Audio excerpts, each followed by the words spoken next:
Mae Dydd Gwener wedi cyrraedd. Mae'r wsnos yn mynd heibio'r wsnosau i ddweud y gwir yn mynd heibio yn sydyn yn tydyn nhw. Tybed faint o'ch cynlluniau chi sydd wedi cael ei drysu gan y pandemig dros yr wythnosau diwethaf? Heddiw mi ddylwn ni fod ar fy ffordd i Wlad Pwyl ar gyfer cynhadledd yr European Leadership Forum, neu ELF fel da ni'n hoffi i alw fo. Dwi wedi bod yn mynychu'r gynhadledd yma ers blynyddoedd, dros 10 mlynedd i ddweud y gwir, a mae'n un o uchafbwyntiau'r flwyddyn i mi. Mae dros 700 o arweinwyr Cristnogol o bob math o feisydd yn dod at ei gilydd i drafod, astudio, addoli a gweddio. Felly as dros flwyddyn, dyna oedd y cynllun ar gyfer y diwrnod hwn. Gyrru draw i Fanceinion, dal awyren i hedfan draw i Cracow ac yna mynd ar fws am ryw 2 awr i dre Wysla yn ne Gwlad Pwyl ar gyfer y digwyddiad yma sydd mor galonogol. Ond nid felly mae heleni yna ci. Fi'n styc yma. Mi fyddwn ni'n cael y gynhadledd dros yr wythnos nesaf yma, dros y we, ond fydd hi ddim yr un peth oherwydd rhan bwysig o'r hyn sy'n digwydd yno ydy'r rhannu a'r cymdeithasu da ni'n gael. Mae sgyrsiau a'r cymdeithasu mor galonogol am fod modd cyfarfod a rhai o arweinwyr y byd mewn sawl maes. Mae yna wyddonwyr, gwleidyddion, artistiaid, diwynyddion, pob math o bobl yno. A gallwn ni eistedd lawr am hanner awr neu fwy a cael sgyrsiau cofiadwy a dwfn. Un o rhai dwi wedi dod i'w adnabod yn reit dda bellach ydy John Lennox. Mae'n athro mathemateg emeritus yng Nghaergrawnt neu Rhydychen, ddim yn cofio pa un, ond hefyd mae'n Gristion amlwg wedi cynnal dadleuon cyhoeddus efo rhai fel Richard Dawkins ac yn y blaen. Ond chi'n bod yn fwy calonogol na cyfarfod yr arweinwyr enwog yma. Ydy'r cyfle i gyfarfod Cristnogion cyffredin, os gallwn ni ddefnyddio'r gair hwnnw, o gefndiroedd mor wahanol. Cymwch chi rhywun fel Slafco. Fuodd ar un adeg yn arwain y maffia yn Sarajevo, ond bellach sydd wedi rhoi i fywyd i deithio i rannu'r newyddion da am efengyl Iesu Grist. Neu oedd na ddyn ifanc oedd wedi gorffoi o Iran am ei fywyd, am ei fod wedi troi o grefydd Islam at y ffydd Gristnogol. Oedd hyd yn oed i deulu wedi dweud mae rhaid iddo farw. Iman oedd ei enw fo, ond ar ôl dod yn Gristion fe newidiodd ei enw i Emmanuel, ac ar dan dros yr arglwydd Iesu Grist a chariad Duw yng Nghrist.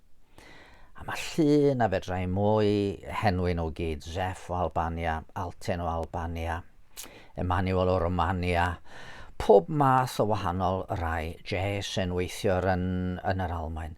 Mae'n braf cael siarad a chymdeithasu a gwybod am y cyfan sydd yn digwydd yn ei bodau nhw.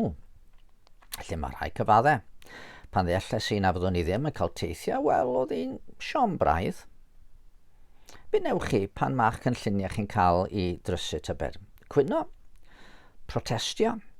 Deud y drefn? Wyddwch chi, mae'r syniad o ragluniaeth Duw yn helpu mi. Y syniad fod Dyw'n llywodraethu digwyddiadau'r byd a'i fod yn gallu agor drysau a chau drysau i ni. Mi ddydodd o trwy'r proffed Eseia, nid fy meddyliau i yw eich meddyliau chi, ac nid eich ffyrdd chi yw fy ffyrdd i, medd yr arglwydd. Fel y mae'r nefoedd yn uwch na'r ddaear, mae fy ffyrdd i yn uwch na'ch ffyrdd chi a meddyliau i na'ch meddyliau chi. Oedd y geiriau yna'n dod at bobl oedd yn teimlo fod pob drws wedi cau iddyn nhw gael dychwelyd o alltudiaeth yn ôl i Jerusalem. Ond mae Dyw'n deud fod o'n mynd i ddrysu cynlluniau'r gormeswyr ac agor drws iddyn nhw fynd i brofi rhyddid newydd yn ôl yn ei cartref i cyndadau. Mewn llawenydd yr ewch allan ac mewn heddwch eich arweinir. Bydd y mynyddoedd a'r bryniau yn bloeddio caniwch blaen a holl goed y maes yn curo dwylo. Rhaid i mynd gyfaddau. Sawl tro mae Duw wedi drysu cynlluniau fi, ond bob amser wedi farwain ni i rywbeth gwell na fyddwn ni erioed wedi dychmygu fyddai'n bosib. Falle mae'r mwyaf amlwg oedd pan oeddwn i'n mynd i'r coleg i astudio zooleg. Doedd Duw na'i efengil ddim yn cyfri yn y mywyd i mewn gwirionedd o gwbl. Ond mi drodd Duw fy ngynlluniau ar ei pen. Fy wynebu am hangen amdano, dod i brofi gariad a'i ras yn Iesu Grist a'n arwain ni i'r weinidogaeth. A hynny wedi arwain i bob math o wahanol brofiadau a chyfleon gan gynnwys mynd drosodd i ddwyrain Ewrop, gyntaf i ymweld â Christnogion pan oedd y comunyddion yn llywodraethu ac yna i wasanaethu mewn llefydd mor amrywiol a Latfia, Moldova, Albania, pob math o lefydd.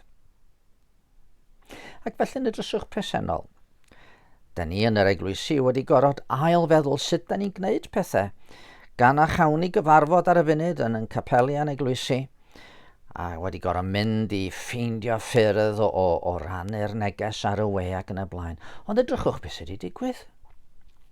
Mae'r neges oedd yn gyfyngedig i'n hadeiladau wedi mynd allan a chyrraedd llawer iawn mwy. Tydw i ddim yn cael mynd i wlad Pwyl ar hyn o bryd, ond dwi wedi cael y fraint dros yr wythnosau diwethaf yma o rannu fy myfyrdodau efo chi fan yma. Rhywbeth na fyddwn ni ddim wedi dychmygu byddwn ni'n ei wneud 3 mis yn ôl. Tybed, pa ddrws mae Duw wedi agor i chi yn ystod y misoedd diwethaf? Drws i chi feddwl mwy efallai am eich perthynas efo fo'i hunan. Cyfle i chi siarad wrth gymydog am eich gwaredwr.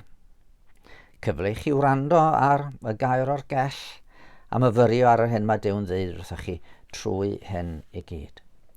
Mi oedd yr hen emynwyr wedi dallt i, dwi'n meddwl. Trwy ddirgel ffyrdd mae'r uchelior yn dwyn ei waith i ben. Ei lwybrau ef sydd yn y môr, mae'r choga wynt yn hen, meddwl William Cowper. Rhagluniaeth fawr yn ef, mor rhyfedd yw esboniad helaeth hon o arfaeth Duw. Mae'n gwylio llwch y llawr, mae'n trefnu lluoedd nef, cyflawn ar cwbl oll o'i gyngor ef. Neu beth am hon, rhagluniaeth fawr yn ef o'n plaid ei holl olwynion tri, ac orau'r môr pe byddai raid, mae'r afael sicraf fry. Gadwch chi ni weddio.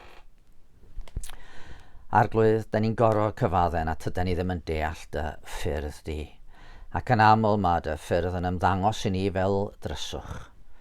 Ond da ni'n diolch dy fod ti yn dad y goleuni, bod y fwriadau di yn dda, ac yn wir dy fod ti yn gallu rhagori ar yn deisyfiadau a'n dymuniadau pennaf ni.